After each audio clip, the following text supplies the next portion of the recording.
ఏపీలో నేటి నుంచి కీలక హామీని అమలు చేసేందుకు ప్రభుత్వం సిద్ధమైంది. ఇచ్చిన హామీ మేరకు ఉచిత ఇసుక విధానాన్ని నేటి నుంచి అమలు చేస్తున్నారు. ఉచిత ఇసుక విధానంలో వినియోగదారులు ఇసుక తవ్వకాలు, సీనరేజ్, రవాణా ఖర్చులు వంటి నామమాత్ర రుసుములను చెల్లించాల్సి ఉంటుంది. ఉచిత ఇసుక కోసం డిజిటల్ విధానం ద్వారా బుక్ చేసుకునేందుకు అధికారులు ఏర్పాట్లు చేశారు.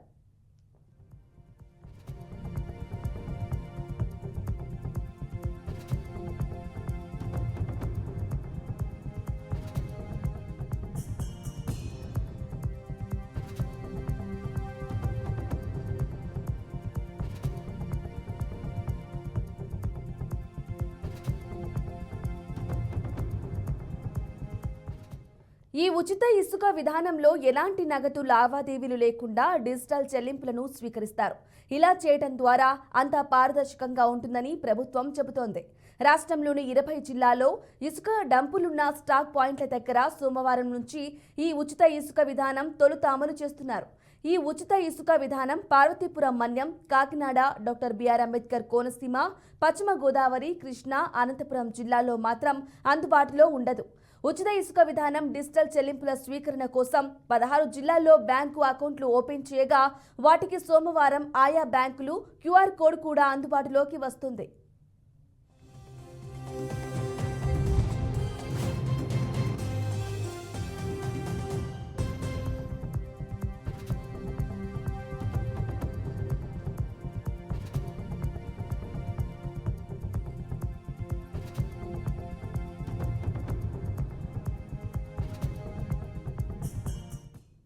రాష్ట్ర వ్యాప్తంగా ఎక్కడ ఇసుక స్టాక్ పాయింట్లు ఉన్నాయి, అక్కడ ఎంత ఇసుక అందుబాటులో ఉంది వంటి వివరాలన్నీ ఆదివారం నుంచి గనుల శాఖ అధికారిక వెబ్సైట్లో అధికారులు అందుబాటులోకి తీసుకొచ్చారు. ఉచిత ఇసుక విక్రయాలకు సంబంధించి ఏ రోజుకు ఆ రోజు వివరాలను, ఇసుక నిల్వల సమాచారాన్ని ఎప్పటికప్పుడు అప్డేట్ చేస్తారు. నేటి నుంచి 2 వారాల పాటు చేతిరాతతో బిల్లులు ఇస్తారని అధికారులు తెలిపారు. ఆ తర్వాత నుంచి వాటిని కూడా ఆన్లైన్లో జారీ చేసేలా సాఫ్ట్వేర్ సిద్ధం చేస్తున్నారు అధికారులు. మరోవైపు ఉచిత ఇసుక విధి విధానాలపై సీఎస్ నీరబ్ కుమార్ ప్రసాద్ జిల్లా కలెక్టర్లు, గనుల శాఖ అధికారులతో వీడియో కాన్ఫరెన్స్ నిర్వహించారు.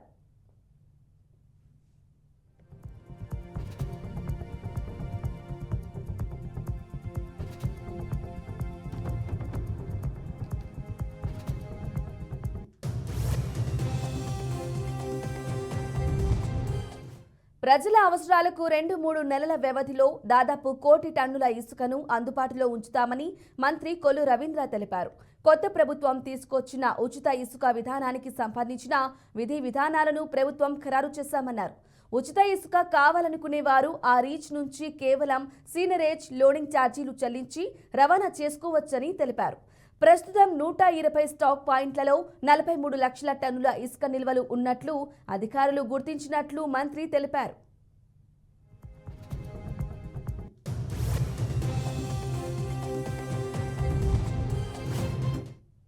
స్టాక్ పాయింట్స్ని వాళ్ళు ఐడెంటిఫై చేయడం, 120 స్టాక్ పాయింట్స్లో ఇవాళ శాండ్ అవైలబుల్ ఉంది. అక్కడక్కడ ఉన్నటువంటి పరిస్థితులు బట్టి అది అక్కడ ఉన్నటువంటి ఏడీలు, డీడీలు దాన్ని ఎస్టిమేట్ చేయడం జరిగింది. ఎంత ఉంది అనేది దాన్ని ఇమ్మీడియట్గా రేపటి నుంచి లేకపోతే ఎల్లుండి నుంచో దాన్ని ముఖ్యమంత్రి గారి ఆదేశానుసారం రిలీజ్ చేయడం జరుగుతుంది.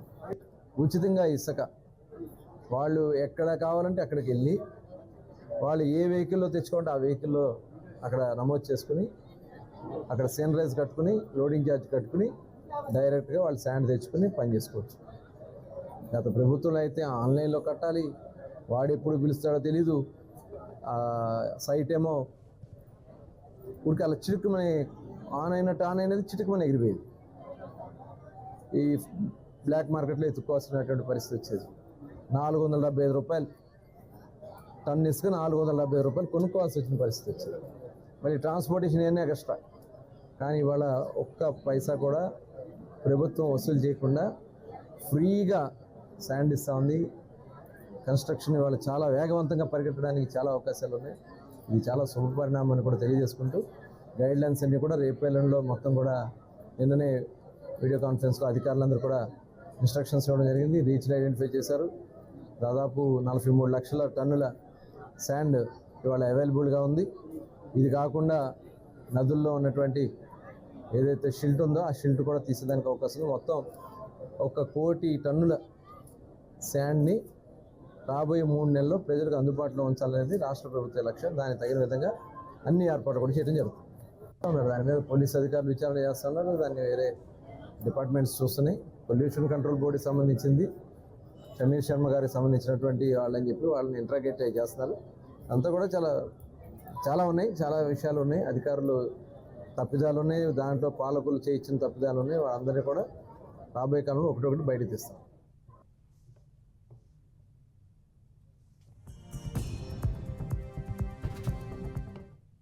ప్రజలే నేరుగా డిపో దగ్గరకు ట్రాక్టర్, లారీ, ఎడ్ల బండి వంటి వాహనాలు తీసుకెళ్లి ఇసుకను తీసుకుని వెళ్లవచ్చు. ఇసుక అవసరం ఉన్నవారు ఆన్లైన్లోనే బుక్ చేసుకునే ఏర్పాటు కూడా త్వరలోనే అందుబాటులోకి రానుంది. ఇసుకనుకు సంబంధించిన చెల్లింపుల్ని ఆన్లైన్లోనే చెల్లించేలా నిబంధన తీసుకొస్తారు. అంతేకాదు ఫోన్పే, గూగుల్ పే, పేటీఎం వంటి యాప్ల ద్వారా ఫీజు చెల్లింపులు జరిపేలా జిల్లాల వారీగా ప్రత్యేక బ్యాంకు అకౌంట్లు తీసుకొచ్చారు. ఇసుక అవసరం ఉన్నవారు తమ ఆధార్ కార్డ్, ఫోన్ నెంబర్ వంటి వివరాలను జతచేసి నేరుగా వెళ్లి డిపో ఇన్ఛార్జ్ దగ్గర ఆన్లైన్లో బుక్ చేసుకోవాల్సి ఉంటుంది. రాష్ట్రంలో గృహ నిర్మాణ రంగం ప్రభుత్వ అవసరాల కోసమే ఇసుకను ఇవ్వనున్నారు. అంతేకాదు ఉచితంగా ఇసుకను తీసుకెళ్లి ప్రైవేటుగా అమ్మకూడదు అనే నిబంధనలు తీసుకొస్తారు. అలాగే ఉచిత ఇసుక దుర్వినియోగం కాకుండా మరోసారి ఇసుక మాఫియా ముఠాలకు ప్రభుత్వం చెక్ పెట్టనుంది.